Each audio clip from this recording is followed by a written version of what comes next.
हातात पोह्यांची पिशवी घेऊन विचार केला कांदे पोहे बनवू का? नंतर म्हटलं नको, तेच खाऊन कंटाळा आला. म्हणूनच पोहे घेतले, स्वच्छ धुतले, 15 मिनिटं भिजत घालून ठेवले. नंतर घेतली होती कोथिंबीर, मिरची, कांदा, एक उकडलेला बटाटा, सफेद तीळ आणि शेंगदाण्याचं कूट.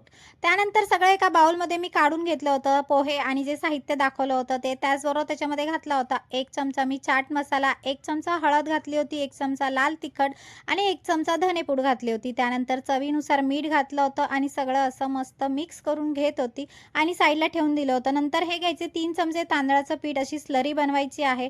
आता हाताला तेल लावायचं आहे आणि ह्याला आपल्याला जो शेप देता येईल द्यायचा आहे. राउंड द्या, नाहीतर मी असं सिलेंडरसारखा शेप दिला आहे आणि अशा प्रकारे सगळ्यांना माझा शेप देऊन झाला आहे. त्यानंतर ही जे आहे ते सगळं त्या स्लरीमध्ये आपल्याला मिक्स करायचं आहे आणि हे मी इथे घेतले आहे, जे आपण शेवया बनवतो ना बारीक खिरेची, त्याला कोटिंग केली होती त्याची आणि सगळे असे मी तयार करून घेतले. नंतर तेल तापवलं होतं आणि त्याच्यामध्ये एक-एक करून मी असे सोडले होते आणि छान असं गोल्डन ब्राउन होईपर्यंत आपल्याला ते तळून घ्यायचे आहे मंद आचेवर. अशा प्रकारे तयार झाले होते आणि स्वतःच खाऊन बघत होते. एकदम भारी लागत होते. चलो बाय.